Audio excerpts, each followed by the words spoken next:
Bismillahirrahmanirrahim. Assalamualaikum warahmatullahi wabarakatuh. Alhamdulillah. Wassalatu wassalamu ala rasulillah wa ala alihi wa sahbihi wa man tabi'an bi ihsanin ila yaumiddin, amma ba'd. Alhamdulillah, kita bersyukur pada Allah Subhanahu wa taala di sore hari yang insyaallah diberkahi oleh Allah Subhanahu wa taala ini. Kita kembali melanjutkan kajian kita membahas tentang sifat salat Nabi sallallahu alaihi wasallam, dan secara khusus kita bahas tentang sifat salat Nabi dari buku yang saya susun, yaitu Ensiklopedia Doa Dzikir Amalan Sehari Semalam.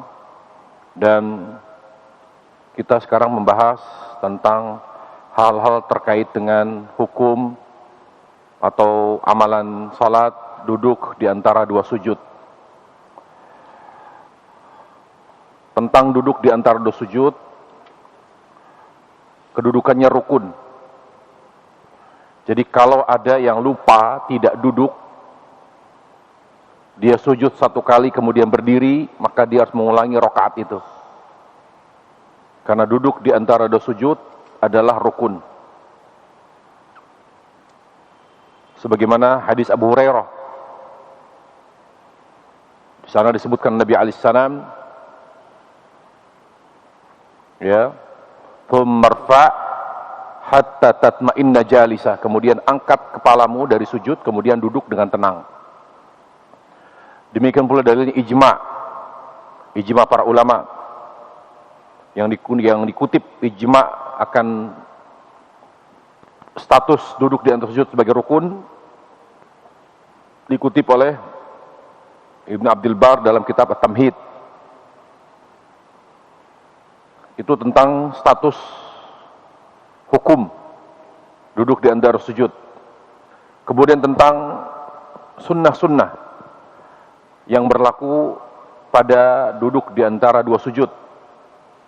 Di antara sunnah duduk di antara sujud adalah doa. Berdoa. Ya. Doa-doa yang ada harus, jadi doa-doa yang dibaca pada saat duduk di antara dua sujud harus ada dalilnya.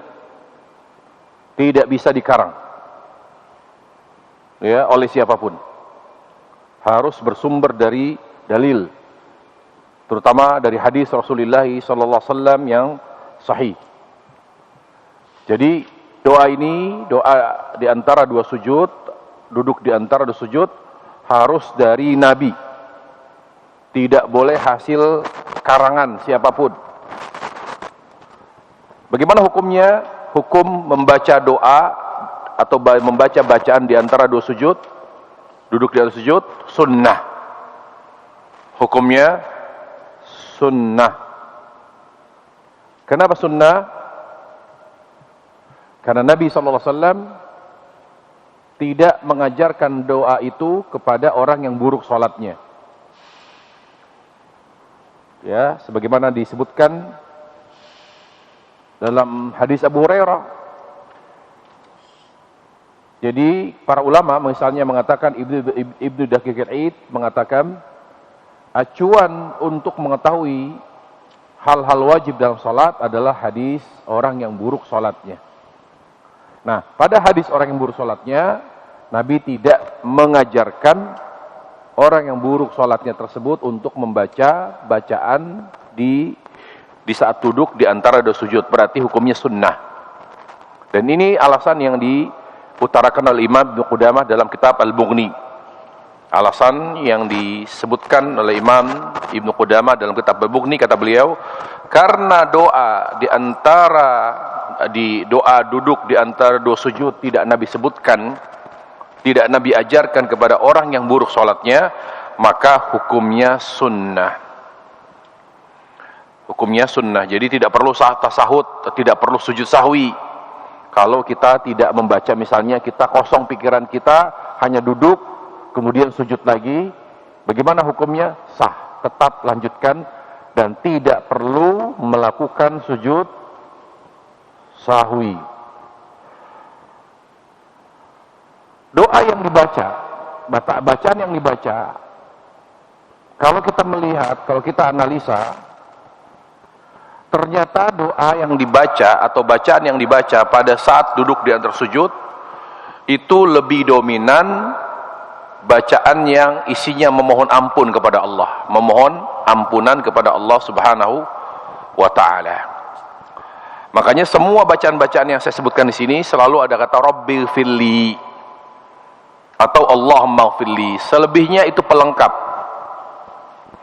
Tapi dari hadis Hudzaifah bin Yaman, di sana diterangkan bahwa Nabi alaihissalam pada saat duduk di antara dua sujud lebih sering membaca doa Rabbighfirli, Rabbighfirli. Itu Rabbighfirli, Rabbighfirli, 2 kali.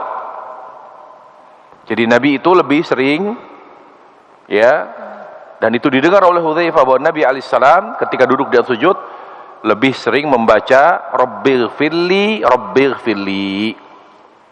Baik. Pada poin 16.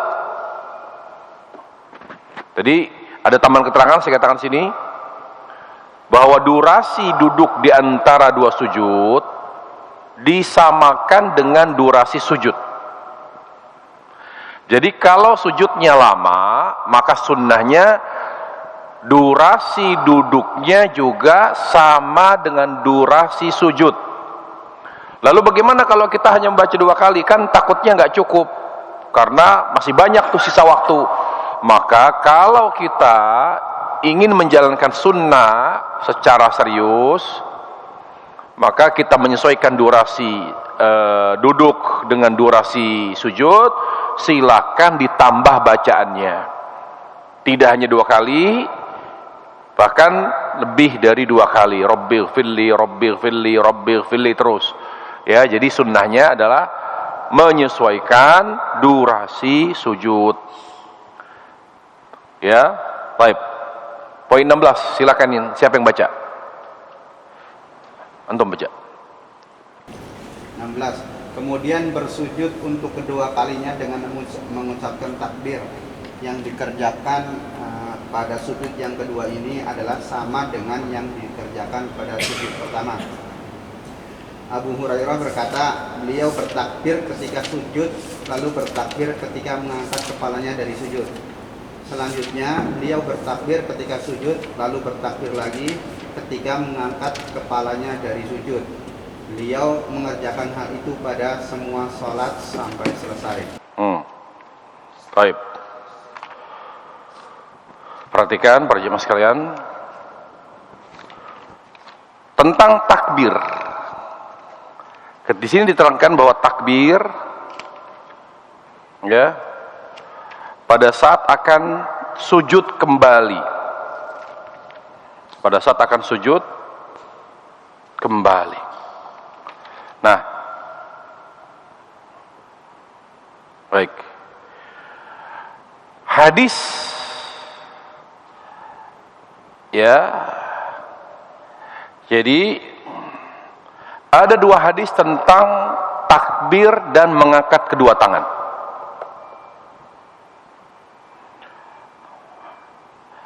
Hadis Abdullah bin Umar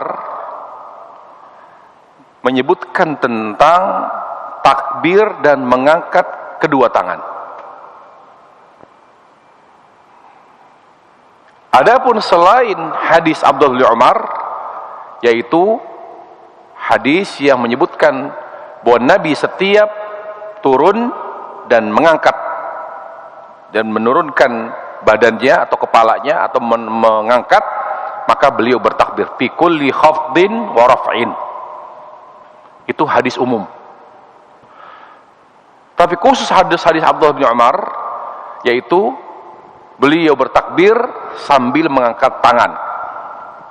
Kapan itu beliau takbir dan mengangkat tangan? Kata Abdullah bin Umar, Rasulullah SAW bertakbir sambil mengangkat tangan pada saat takbiratul ihram. Kemudian pada saat ruh, ya, Kemudian pada saat akan ruku, ya, Allahu Akbar.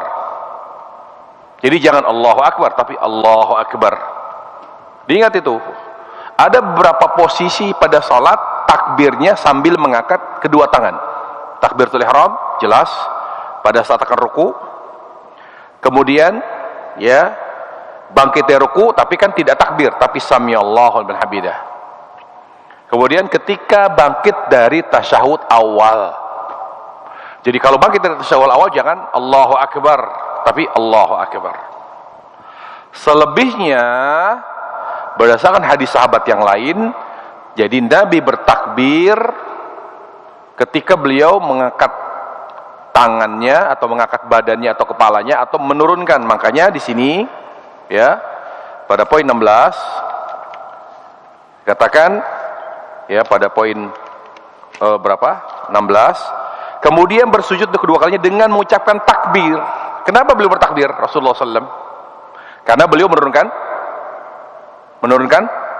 badannya untuk sujud. Makanya berdasarkan keumuman hadis, tapi angkat tangan enggak? Hah? Angkat tangan atau tidak? Tidak, hanya bertakbir. Jadi selain 4 tadi cukup bertakbir saja, tidak perlu mengangkat kedua. Jadi kalau misalnya Allahu Akbar, itu sebetulnya menyalahi hadis Abdullah bin Umar. Bisa dimengerti?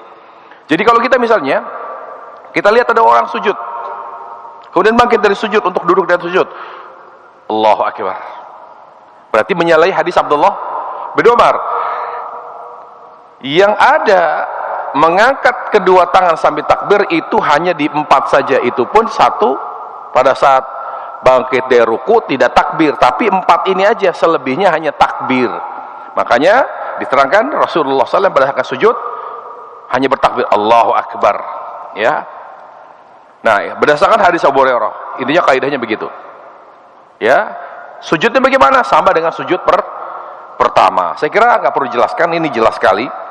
Ya, baik. Kemudian poin 17. 17. Mengangkat kepala sambil membaca takbir.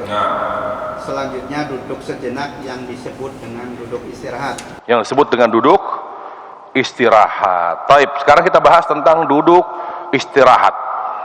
Apa hukumnya? Hukum duduk istirahat dalam sholat, terutama dalam sholat fardu. Para ulama di sini berbeda pendapat. Ya, ada 2 pendapat ulama. Supaya membuka wawasan kita, jadi jangan kaku kalau kita hanya dengar dari satu ustadz ini sunnah atau tidak ada sunnahnya, kan kita bingung. Makanya saya sampaikan di sini bahwa dalam masalah ini para ulama tidak sepakat. Ya, tidak sepakat. Ada yang mengatakan bahwa sholat atau duduk istirahat dalam sholat itu bukan sunnah. Duduk istirahat itu hanya dilakukan karena kondisi dan alasan tertentu. Ya, karena kondisi dan alasan tertentu. Dan ini pendapat mayoritas ulama. Jadi duduk istirahat bukan sunnah. Jadi setiap kita habis sujud kedua, duduk dulu baru berdiri. Kalau itu dipaksakan, dibiasakan, bahkan terkesan harus, justru dikhawatirkan menyelisihi sunnah. Karena mayoritas ulama dari kalangan Hanafiyah, Malikiyah, sebagian Syafi'i tidak sependapat bahwa duduk istirahat itu sunnah. Ya, bahkan duduk istirahat itu tidak dianggap sunnah oleh Ibnu Qayyim dan Syekh Utsaimin. Syekh Shalih Utsaimin tidak menganggap duduk istirahat itu sunnah. Dilakukan oleh Nabi hanya karena ya kondisi tertentu atau alasan tertentu, misalnya karena berat badannya, dia tidak bisa langsung berdiri karena berat, gemuk, lalu duduk dulu lalu berdiri, atau karena kurang sehat, jadi dari sujud tidak duduk dulu karena dia lagi sakit, jadi duduk dulu. Kalau karena alasan dan kondisi tertentu, itu benar, ya, itu benar. Mereka berdalil dengan apa? Berdalil dengan hadis Muawiyah.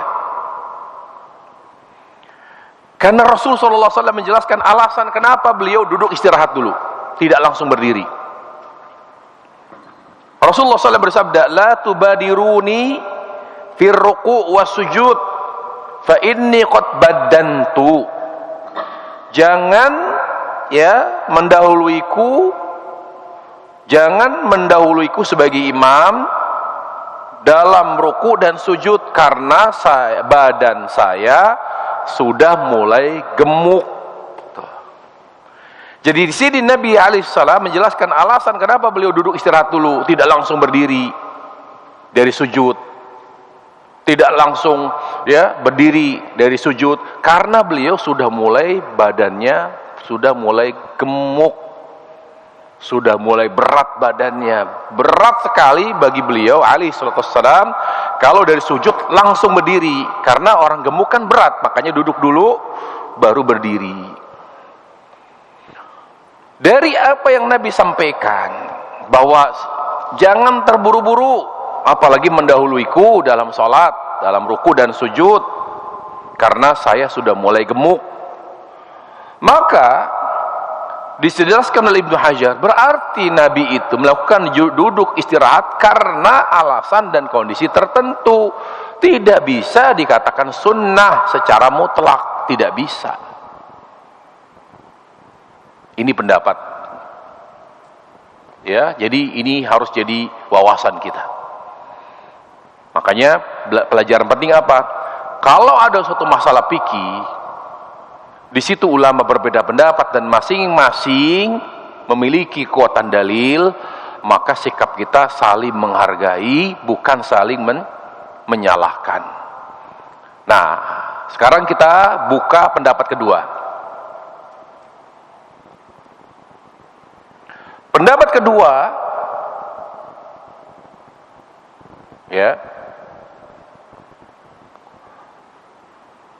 dan ini adalah pendapat sebagian ulama Syafi'i. Kalau memang konsisten dengan Imam Syafi'i dan pendapat madhabnya, seharusnya duduk istirahat itu diamalkan di negeri kita ini. Sebagaimana kaum muslimin ngotot betul dengan kunut subuh. Karena Imam Syafi'i menganggapnya sunnah. Jadi kita tuntut konsistensi pengikut Imam Syafi'i. Kalau mereka memaksakan untuk kunut subuh karena pendapat Imam Syafi'i mengatakan sunnah, maka harusnya setiap salat dari sujud pada saat mau berdiri itu jangan langsung berdiri tapi duduk istirahat. Tapi anehnya kebanyakan pengikut Syafi'i tidak mengenal yang namanya duduk istirahat. Tidak mengenal, tidak mengetahui duduk istirahat. Inilah masalah para jamaah. Di mana banyak orang memaksakan fanatik betul terhadap mazhab Syafi'i, tetapi tidak berangkat dari telaah yang begitu mendalam tentang mazhab Syafi'i. Dasarnya hanya fanatik, ta'assub yang begitu kental, ta'assub taklid buta ini. Kalau memang mau konsisten, ini contoh saja, kunut subuh juga, duduk istirahat juga, karena itu sunnah bagi Imam Syafi'i.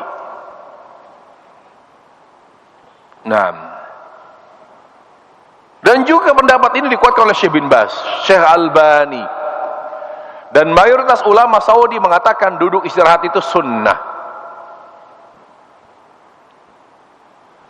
Dalilnya hadis Malik bin Huwairith. Hadis Malik bin Huwairith. Saya sebutkan ini dalilnya di buku ini. Annahu ra'a an-nabiy sallallahu alaihi wasallam yusalli fa idza kana fi witrin min salati lam yadhat hatta yastawi qa'ida. Lihat, jelas sekali dipraktikkan Nabi di saat salat witir. Atau makna witir di sini bukan salat witir tapi pada rakaat ganjil. Di mana Nabi alaihissalam pada rakaat ganjil, lalu pada rakaat ganjil misalnya rakaat ketiga atau rakaat pertama dari sujud mau berdiri, beliau tidak langsung berdiri tapi hatta yastawi qaida, beliau duduk dulu. Beliau duduk dulu. Ini hadis yang pertama.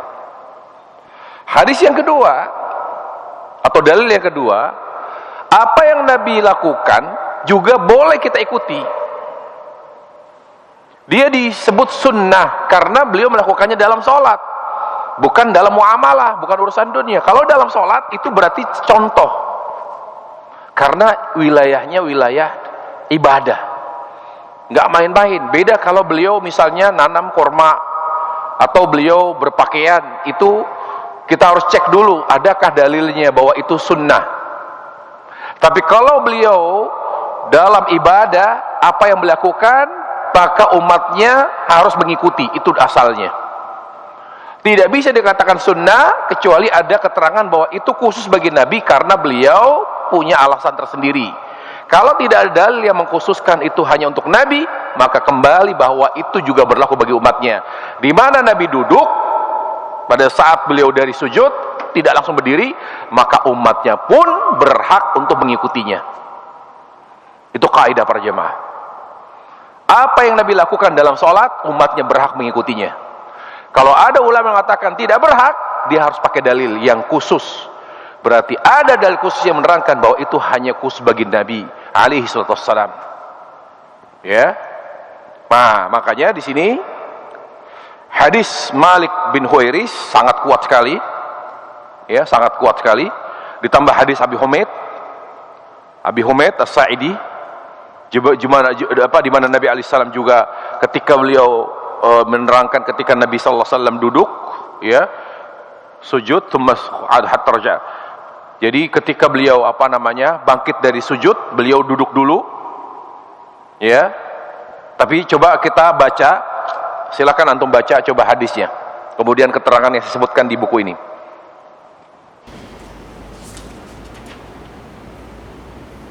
Yang halaman berapa? Yang tadi. Iya, dari tadi. Poin 17. Duduk istirahat yaitu duduk sejenak hingga sempurna pada saat akan bangkit ke rakaat kedua atau ketiga atau keempat. Hal ini berdasarkan tuntunan Nabi Sallallahu Alaihi Wasallam. Perhatikan betul. Apa itu tuntunan? Hadiyu fa inna khairul hadi hadi Rasulillah. Apa itu tuntunan? Siapa yang paham tuntunan? Apa bedanya tuntunan dengan perbuatan Nabi?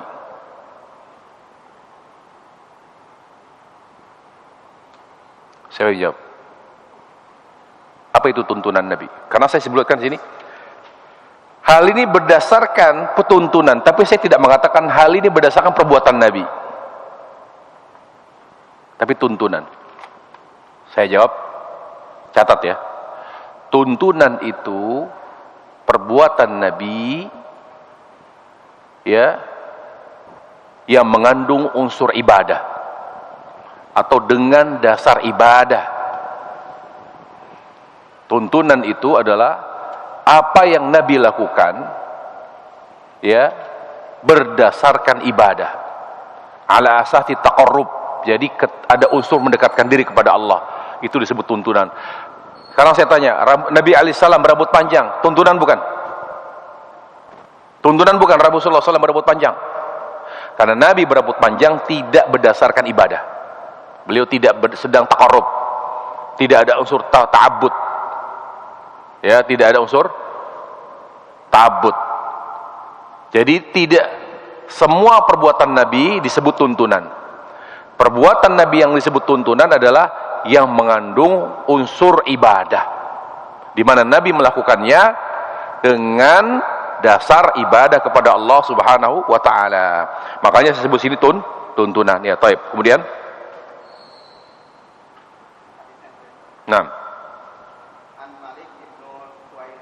langsung ya terjemahnya.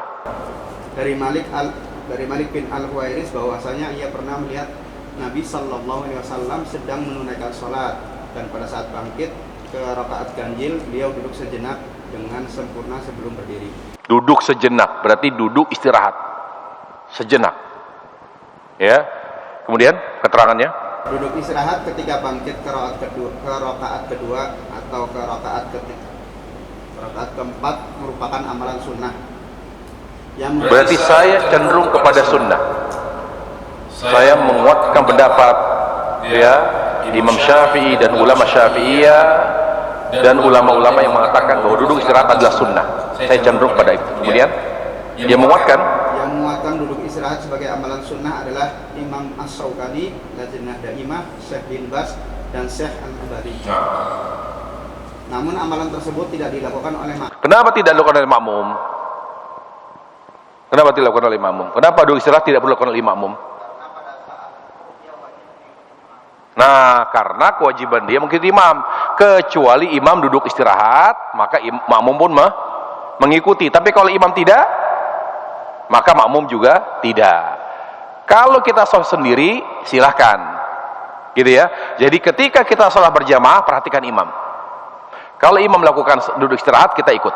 Tapi kalau tidak, kita harus mengikuti imam. Kalau sholat sendiri, silahkan mengamalkan sunnah ini. Kemudian, namun Syekh Abdullah Fauzan berkata, jika seorang imam langsung bangkit dan tidak duduk tasyahud kedua karena lupa, maka makmum wajib segera mengikutinya. Apabila mengikutinya wajib dalam hal yang wajib, maka mengikutinya dalam hal yang sunnah seperti duduk istirahat adalah lebih baik. Sekarang tasyahud awal itu hukumnya apa? Hukumnya apa tasyahud awal? Dalam salat ada dua tasyahud. Keduanya memiliki hukum yang berbeda. Tasyahud awal hukumnya apa? Wajib. Kalau kita lupa mengerjakan tasyahud awal, wajib melakukan sujud sahwi. Baik, tasyahud yang kedua hukumnya apa? Rukun.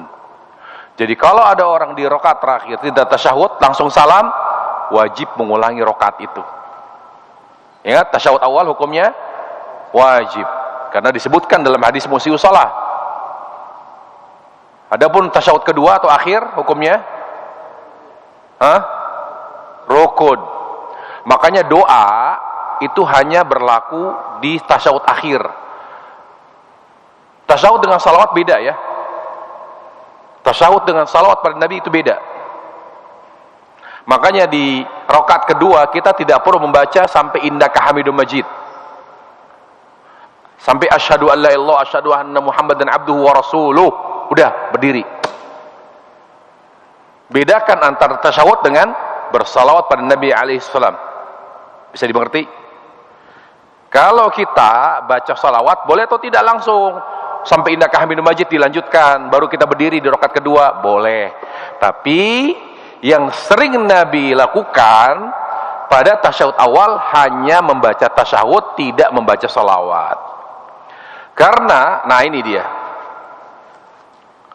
Sebutkan dua perbedaan tasyahud awal dengan tasyahud akhir. Yang bisa jawab boleh pulang duluan. Dua perbedaan tasyahud awal dengan tasyahud akhir. Yang pertama saya sudah sebut tadi ya. Yang wajib pertama, yang kedua rukun. Yang kedua perbedaannya, tasyahud awal hanya baca tasyahud. Tapi tasyahud akhir baca tasyahud, salawat pada Nabi dan doa. Itu perbedaan antara tasyahud awal dengan tasyahud akhir. Kalau di tasyahud awal hanya membaca tasyahud sampai asyhadu an la ilaha illallah wa asyhadu anna muhammadan abduhu wa rasuluh. Sampai situ berdiri. Bisa dipahami? Dia diamalkan.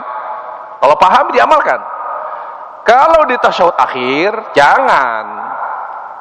Dia lebih penting, di situ ada doa mustajab. Makanya selain bertasyahud wa asyhadu anna muhammadan abduhu wa rasuluh, lanjutkan Allahumma shalli ala Muhammad wa ala ali Muhammad kama shallaita ala Ibrahim wa ala Ibrahim innaka Hamidum Majid. Jangan langsung salam, belum, stop. Berhenti dulu, baru lanjutkan.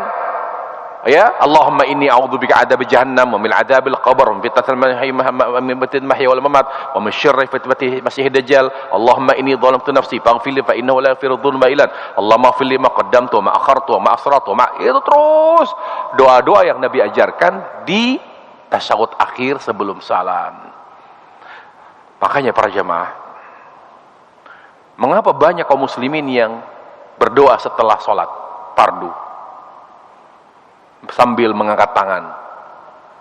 Setelah berzikir mungkin dia berdoa, karena mereka tidak mengamalkan sunnah Nabi berdoa sebelum salam.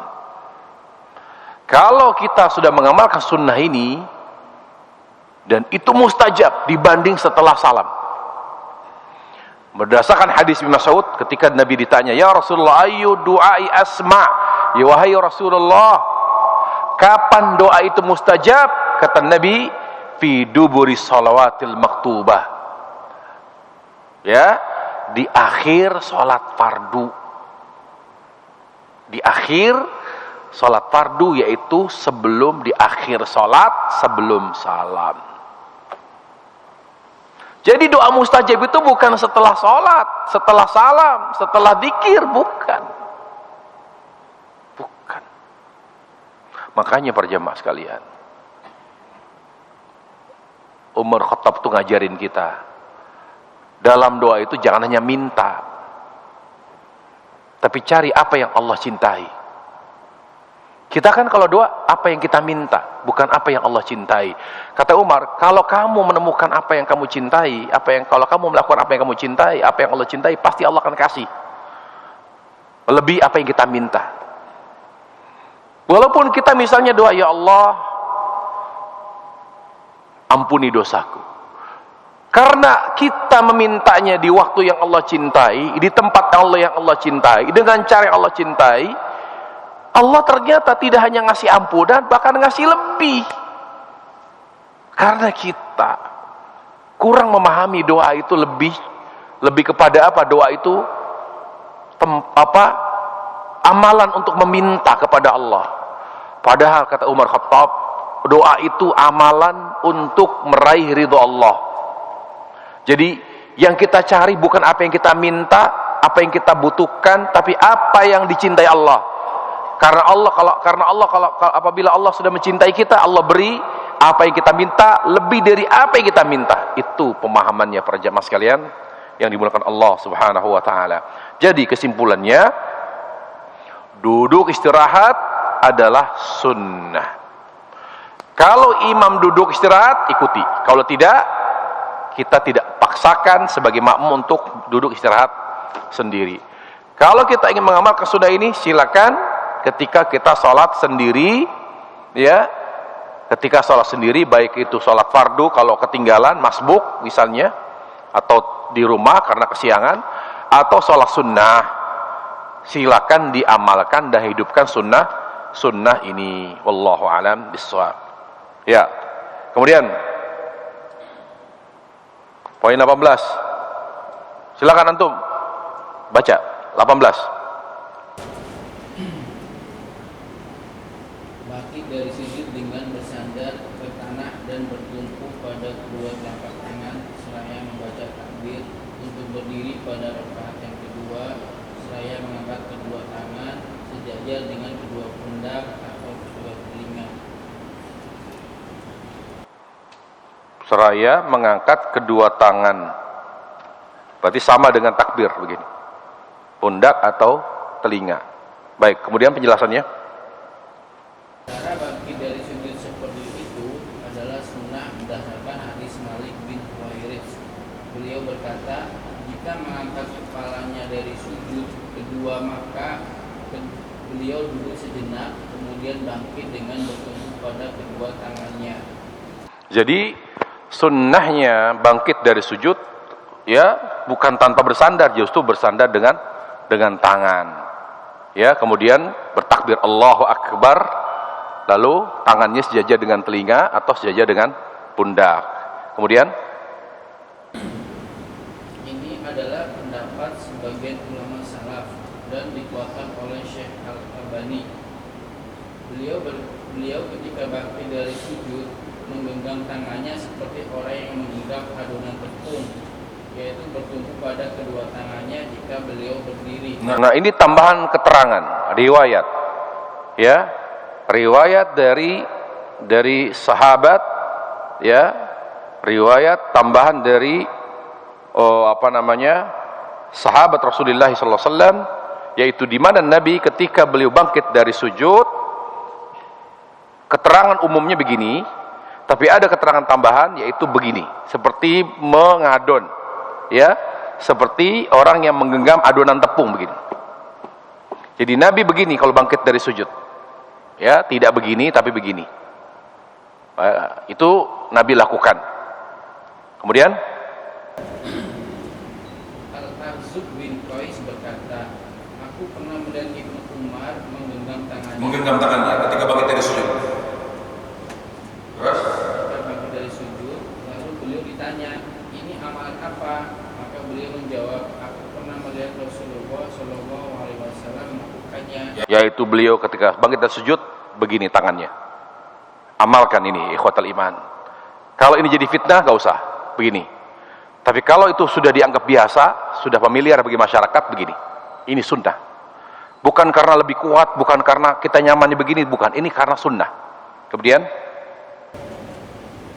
Syekh Muhammad Basmul berkata, pada hadis tentang menggenggam tangan ketika bangkit dari sujud, tidak ada tambahan sifat atau amalan dalam sholat. Sebab bangkit dari sujud bisa dilakukan dengan bertumpu pada telapak tangan atau dengan tangan menggenggam. Bahkan hadis Malik dalam riwayat Al-Bukhari sesuai secara makna dan menguatkan hadis Ibnu Umar. Justru hadis Ibnu Umar tentang izin dijadikan sebagai penjelas hadis. jadi Malik, hadis Malik hanya begini, Rasul begini. Allah Akbar. Lalu kata Syekh Muhammad Bazmul, ya, ketika ada keterangan bahwa Nabi pernah bangkit dari sujud dengan begini, berarti ini tambahan keterangan. Berarti Nabi ketika bangkit dari sujud tidak begini tapi begini, lebih sering begini. Gitu. Terus Bahkan Imam An-Nawawi berkata, amalan sunnah itu akan membuat sholat lebih khusyuk. tuh lihat. Jadi ketika kita mengamalkan sunnah yang seperti ini, yang mungkin kita remehkan atau banyak orang meremehkan, ini apa ini kayak begini? Jangan-jangan orang itu bela diri, suka bela diri, push up-nya pakai kepal begini. Bukan, ini sunnah. Dan Imam Nawawi menjelaskan di sini manfaat kalau kita bagi tersebut begini akan membuat sholat kita lebih khusyuk. Terus apa lagi dia jelaskan? Dan lebih merendah diri kepada Allah dan membantu seorang yang bangkit dari sujud agar tidak jatuh. Nah, kalau begini lebih kuat ya, kecuali di lantai agak basah, ini bahaya ini. Gitu. Jadi menyesuaikan keadaan juga. Jangan memaksakan sunnah begini, kemudian ini agak basah atau licin, jadi kita kepleset gitu loh. Lihat situasi juga. Kalau di karpet lebih kuat mana? Begini. Lebih kuat begini. Kalau di tempat yang kering begitu, ya. Jadi lihat situasi dan kondisi juga, lihat lapangan. Kalau memang memungkinkan kita begini, maka dibegini. Tapi kalau tidak memungkinkan, jangan dipaksakan. Tapi kalau begini, ini lebih kuat, jejekannya lebih kuat ya. Untuk tangan begini, ya, kepletot gitu enggak, sangat kecil kemungkinan. Jadi sunnah itu banyak sekali manfaatnya. Selain pahala, selain membuat salat lebih khusyuk, selain membuat kita lebih merendahkan diri kepada Allah Subhanahu wa taala, kemudian kadang-kadang kan kalau kita begini nih, berat gitu. Jadi kalau mungkin lagi lemas gitu, ya Allah, atau ngantuk. Tapi kalau begini dijamin kuat dia. Kita bangkit kuat, tidak, ya. Ini enggak seperti ini gitu loh. Dan banyak lagi manfaat sunnah, yaitu ketika bangkit sambil menggenggam tangan. Baik. Berapa menit lagi? Maghrib? Sudah maghrib? Belum? Hah? Baik, ada pertanyaan sebelum kita akhiri majelis ini? Ada pertanyaan atau yang kurang jelas? Silakan. Terkait dengan sholat atau di luar sholat boleh, silakan. Ada yang mau bertanya? Ya, silakan. Assalamualaikum warahmatullahi wabarakatuh. Terkait pertanyaan terkait mengangkat tangan sama takbir. Jadi pada saat takbiratul ihram itu cara yang lebih mendekati sunnah itu seperti apa?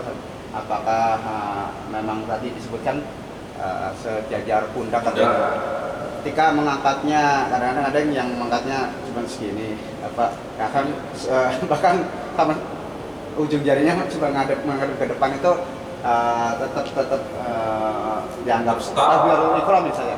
Takbiratul ihram itu apakah tetap sah atau memang gimana? Kalau ideal, kalau bicara ideal, maka tidak begini. Kadang ada orang gitu, macam-macam ya, mungkin kebiasaan atau mungkin kalau terlalu tinggi, aduh pegel atau gimana. Kalau kita bicara begini, maka idealnya hadis Abdullah bin Umar adalah seperti ini, sejajar dengan pundak atau sejajar bagian bawah telinga. Allahu Akbar, ya Allahu Akbar, Allahu Akbar. Bagaimana kalau hanya atau kadang-kadang juga ada orang yang saking pengen sunnah betul, penyunnah gitu. Begini doang gitu. Lah, tapi Allahu Akbar. Bagaimana kalau nggak begini? Tetap sah, tetapi tidak sempurna sholatnya. Karena mengangkat tangan di saat takbiratul ihram berdasarkan hadis Abdullah bin Umar sifatnya sunnah. Jadi kalau tidak sejajar dengan telinga atau sejajar dengan pundak, misalnya begini, tetap sah karena dia hukumnya sunnah. Hukumnya sunnah. Jadi boleh. Yang wajib takbir, Allahu Akbar. Kalau dia gini, sah atau tidak? Dia masuk tanpa takbir. Nah, itu yang masalah.